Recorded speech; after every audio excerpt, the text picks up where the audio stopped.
Exatamente. Essa é uma orientação que normalmente a gente como especialista faz para os pacientes, que o quarto seja usado para dormir e que vá para o quarto no momento em que esse sono começa a manifestar de alguma forma essa sonolência. TV no quarto não é bom. O quarto deve ser só para dormir. Ok, vamos para a segunda situação. Tem gente que acha muito difícil se levantar antes das 10 horas da manhã. Isso já é o caso da mamãe, a gente vai pegando casinhos domésticos, né? Por exemplo, a pessoa não tem disposição matinal. Ela pode até ter que acordar, ela às vezes ela tem até a obrigação de acordar, tem alguma obrigação de manhã cedinho, mas a vontade do corpo é de permanecer na cama. Não tem a disposição maior é à noite do que de manhã. Como é que você explica esses casos? Bom, então vamos começar a pegar dos padrões que são considerados normais. Os padrões que são considerados normais são aqueles da média da população. As pessoas deveriam ou costumam dormir entre 22 e 23 horas e acordar entre 6 e 7 horas. Mas existe uma estrutura que é regulada por outros órgãos que constitui o relógio biológico. E algumas pessoas têm o que nós chamamos de relógio biológico atrasado, outras adiantado. O que significa isso? Ao invés de dormir nesse horário, vai dormir 7, 8 horas da noite e acordar 2, 3 horas da manhã. Esse é o relógio biológico adiantado. E o segundo exemplo do relógio biológico atrasado é o boêmio típico. Ele deita 4, 5 horas da manhã e acorda meio-dia, 1 hora. Mas algumas pessoas têm esse relógio biológico e dormem em condições estruturais normais. Não significa sempre que seja normal. Significa que o relógio biológico dela proporciona para ela mais facilidade de dormir naquele horário e de ter mais produtividade em horários que a maioria das pessoas não tem. Mas isso é um condicionamento que a própria pessoa impõe ao seu corpo ou é uma coisa que já nasce com a pessoa? Não, é um hábito que ela vai adquirindo ao longo da vida e ele acaba se estruturando e se ela não, ela pode mudar. Só que a maioria das pessoas não se dispõe a mudar e mantém assim. Porque a maioria das pessoas não tem a disposição de mudar.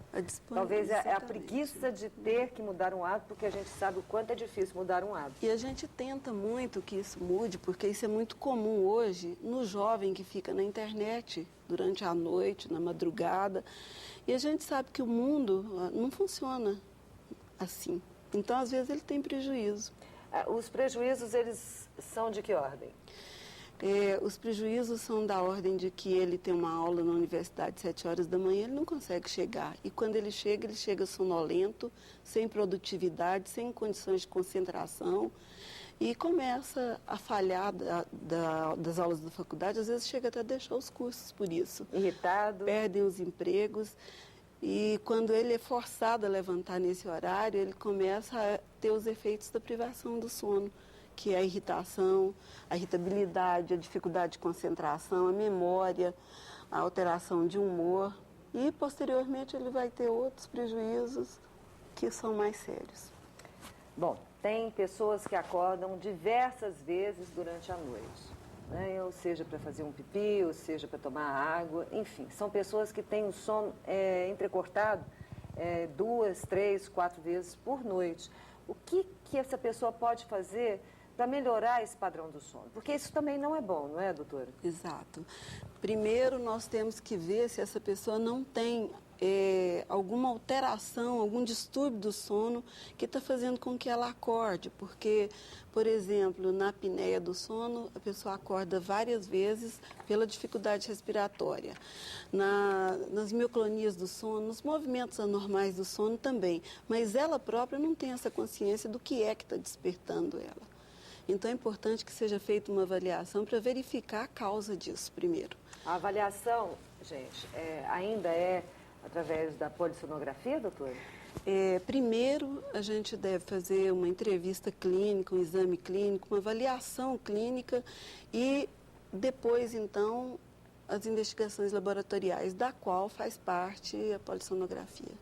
Então, a gente vai para o nosso primeiro intervalo. Daqui a pouco eu gostaria de falar com a doutora sobre aquelas pessoas que andam à noite, pessoas que têm as pernas inquietas durante a noite, pessoas que berram, acordam em outros lugares, enfim, vamos continuar falando sobre algumas situações que pessoas vivem e que de repente não sabem que são distúrbios do sono. Mas antes eu quero falar para vocês o seguinte, eu já tenho comentado aqui que o pessoal do CBI, o doutor Jair José e o doutor Dario Godin, e nós estamos conversando, já fazendo algumas reuniões para analisar toda a campanha que vem sendo feita e saber quais serão os próximos passos. Então, nós convidamos os doutores do CBI, que é o Centro Brasileiro de Implantodontia, convidou o Taquinho, da TAC Produções, que, para mim, é um dos melhores diretores de produção, diretores de fotografia, diretores de publicidade que existem no Brasil inteiro. E o Taquinho começou a preparar várias alterações nas campanhas, para a gente mostrar para vocês o que vem sendo feito no Centro Brasileiro de Implantodontia. E a gente vai começar com alguns relatos de pessoas. Nossa campanha agora tem um filão, que é para que a pessoa se cuide. Porque o que acontece durante a vida, tanto os homens quanto as mulheres? A gente nasce, a gente tem a infância, que as pessoas cuidam da gente, dão tudo na mão da gente. Depois começam as responsabilidades. Depois você se casa, tem filhos, e aí bye, essa mordomia. É a gente mesmo correndo atrás, é a gente fazendo tudo para a família e muitas vezes não sobra tempo para a gente. E você vai priorizando outras situações, priorizando as outras pessoas e você mesmo vai ficando para trás. Então o CBI, junto com o programa Boa Vida, junto com o Taquinho Produções, nós estamos agora, a partir de hoje, começando a campanha de incentivo para que você se cuide mais. E a gente começa agora com a Dolores Martão, fazendo um depoimento aqui para a gente. Roda o VT. Eu sou Dolores Martão, casada, 3 filhas, 7 netos. Todos são lindos, especiais para mim. Mas o que eu mais gosto é quando eles vão em casa encher eles de doce de sorvete. As minhas noras ficam doidinhas com isso. Mas eu gosto, me sinto feliz com isso. Eu sempre cuidei deles, mas agora eu também vou cuidar de mim. Eu mereço. CBI, Centro Brasileiro de Implantodontia, traduzindo sorrisos em bem-estar.